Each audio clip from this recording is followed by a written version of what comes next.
how do you increase your income? Hey, what is up everyone? It's David here. One of the more common questions I get on the channel is, how am I investing so much every single month? The short answer is that I've learned to leverage my time and build systems so that I can grow my income as I'm sleeping. We've talked a lot about how to save and invest on this channel, and to tell you the truth, I actually think that most of us are pretty good at that. What we tend to neglect is to work on growing our income so that we can invest more in the future. So in this video, I'm going to break down the 3 simple steps that I use to grow my income substantially in my professional career and also in my side hustles. You can use this video as an inspiration, or if you want to share something that you have done that worked out really well for you in the comment section below, that'll be fantastic for the community as well. As usual, if you learn something new, it would mean the world to me if you could gently smash a like button somewhere around here. And if you really like what I'm doing, consider supporting the channel via Patreon, where I talk about companies I like a lot more openly, and you get a chance to talk to people who are way smarter than me. And no, this video is not financial advice or recommendation to do anything. So without further ado, let's go. Before I jump in to talk about the steps I took to boost my income substantially, here are a few things you really want to avoid. And these are the mistakes that I have made in the past that have really hindered my progress on generating more income. The first thing is doing way too many things at once. When I first started my side hustle journey to boost the amount of income I can generate, I was working on both a YouTube channel and writing a blog all at the same time, which really meant that I wasn't very good at producing YouTube videos, nor was I any good at writing a blog. So I decided to ultimately double down on YouTube for 1.5 years, and this channel is where it is today because I decided to focus on it. And of course, the unbelievable amount of support you've given me for the last 1.5 years have really kept me going and produce higher and higher quality content. And the second thing to avoid is giving up too early. And this usually is a symptom of doing too many things and doing none of it well, which ultimately leads to no results, and you're going to give up too early because you're not going to see any progress. And that leads me to the third thing to avoid, and that's choosing something you don't like. In order to go at something for a long enough period to see results, you need to choose something that you're good at, something that you like, and ultimately something that the world will pay you for it. Because even if you choose something that you like and the world isn't going to pay you for it, that's a hobby. That's not exactly going to help boost your income. Now that I got what not to do out of the way, here are 3 steps that I took to grow my income substantially. Now, you don't have to do this in this particular order, but something that I did for myself and it worked out really well for me. And the first thing I did was actually get really good at my job, because I figured if I was really good at my job, not only was I securing my employment, it also gave me mental clarity to go think about doing other things. If I was underperforming and I was trying to work on a side hustle, it just doubled the stress and it just leads to poor decision making. You might not agree with me, but that's something that have worked out really well in my favor. When it comes to getting good at your job and ultimately getting paid more, the question you need to ask yourself is, what is really important to the company or the team or the department right now? And what can you do personally to contribute to that progress?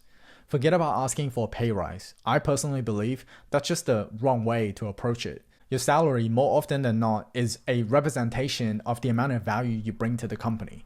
And the more value you can bring to the company, it'll make the conversation of having a pay rise so much easier. Let me give you an example. This is a really personal example I haven't shared with too many people yet. Early in my marketing career, what was really important to the company was to grow at 40 to 50% per month. This is really typical for a startup with venture capital backing. The opportunity at the time was Google ads and Facebook ads will actually help us get that outcome if we could buy those ads efficiently. But we didn't really have that skill set internally. So I went out of my way to go learn how to do that. And also I got mentorship, like really, really good mentors to help me out with that. And what ended up happening is that because I helped the company get to this outcome, I actually got a pay rise of around 25K in about 6 months after we raised a Series A of approximately $2.25 million in the startup. Now, of course, this is a very unique situation because it's a startup, and whether that actually happens in a bigger company, that's harder to say. But what I'm trying to say with this example is that if you can understand what's really important to the company or the team or the department and identify the action that you can take to help the company move towards that goal, getting a pay rise is actually the easier part of that conversation. How you upskill is really up to you, but I use these sources to help me out, especially YouTube and Udemy. Udacity and DataCamp is really good for both data analytics and also engineering courses if you're into that kind of thing. But I leverage these resources a lot, and I went out to seek out mentors to help me out with that.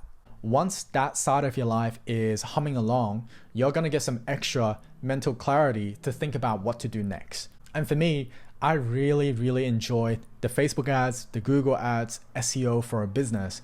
And it turns out that other businesses are willing to pay for my services because I was good at it. So naturally, my first high leverage income stream was helping other e-commerce businesses to grow their online revenue. Now, by high leverage, I mean that you are no longer getting paid by the hour. You're getting paid by achieving an outcome. So whether you spend 5 hours, 10 hours, or even 1 hour to achieve the outcome, no one really cares as long as you get to that outcome. So for me, this is a client that I'm currently working with in the bed linen space. It's an e-commerce store, and I've helped them grow their revenue pretty substantially. So right now, the client doesn't really care whether I spent 5 hours on it or even 1 hour on it, as long as I get to the outcome. But in order to grow this side of my income stream, I will need to hire people or try to get more clients. And that's just not something I want to do. So what is even more important to me that I think have more potential is actually YouTube. And that's why instead of trying to grow that side of my income stream, I poured all my attention, all my love and affection into this YouTube channel to make better content for you. Because firstly, video is the next frontier for marketing.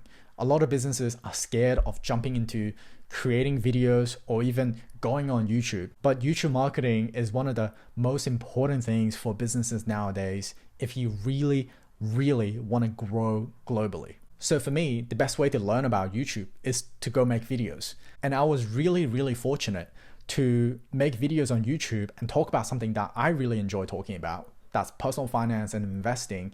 And on top of that, have a community like you to really share my insights and also my learnings with. It just made this whole journey incredibly worth it, even if I don't get paid. But fortunately, this channel have worked out really well and built out an additional income stream for me. But I did them one at a time. And that's what I'm trying to say, that you're not trying to do too many things at once because you end up doing none of it well. With the extra income that I get from clients and also on my YouTube channel, I actually invest majority of it into my portfolio, but the blog is something that I'm currently working on because that to me is also an income generating asset. Now you can see that I didn't put any focus on it for about 1.5 years, and that was just humming along. But when I started to put some focus on it, it have grown pretty tremendously. Now the blue line is total clicks and the purple line are impressions. Now currently my blog is generating anywhere between $50 to around $100 per month. It's not a lot of money, but it's a really good start. And if you want to check out my blog, I have left a link in the description box below.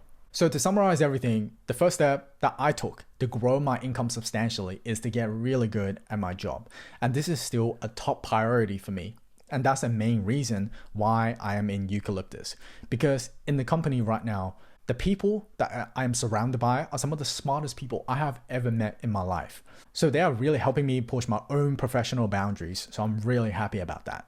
Now, secondly, with the additional resources, you can choose how you want to deploy that extra resources. You can choose to invest it. You can choose to use that extra income to build high leverage income sources, or you could save that money. It's really up to you. I use the extra resources to build high leverage income sources. And that could come in the form of investing. It could come in the form of businesses. It could come in the form of blogging. But thirdly, and the most important step is to really work on one thing at a time. You want to work on that one thing until that it's relatively self-sustaining. You don't want to work on multiple things and not giving anything a really good shot. So this is a really good time to do a portfolio update. Now, as of recording this video, this CMC market portfolio side of things is worth 116,000 Australian dollars. And if you have any questions about specific positions in my portfolio, let me know in the comment section below and I will create a separate section in the video in the future where I directly answer your question. With my portfolio, the only changes I made on this side is I added in more cash. So currently I'm sitting at close to around 7.5k cash. That's approximately, give or take, 3 to 4% in cash of my total portfolio. But besides that, everything else is mostly the same. My short-term portfolio, I'm not going to hold on to them for too long. So once I decide to offload them, I will let you know. And with Peloton, it's exactly the same. It's a pretty small position in my portfolio at the moment, so not too fussed about that. And then with everything else, I'm pretty happy with at the moment. So not too many changes on this side. Now with my stake portfolio is currently at around 48,000 US dollars. So that's give or take approximately 63,000 Australian dollars. And again, not too many changes on this side. I'm really happy with my positions at the moment. I think the one thing I do have some criticism for myself is that there might be a little bit too many positions. And that's why I would prefer to offload my short-term positions so that I reduce the number of holdings I have. As usual, I'm not sponsored by Stake, but if you do want to try Stake for yourself, I've left the link in the description box below. So thank you so much for hanging out with me all the way to the end. If you did learn something new, consider gently smacking the like button right there. Subscribe to my channel, click onto the bell so that when I release future videos, I can let you know. If you're still bored, I left a video on the screen that I think it's incredible to watch next. And as usual, Otto will always do the honors, and I'm gonna see you very, very soon.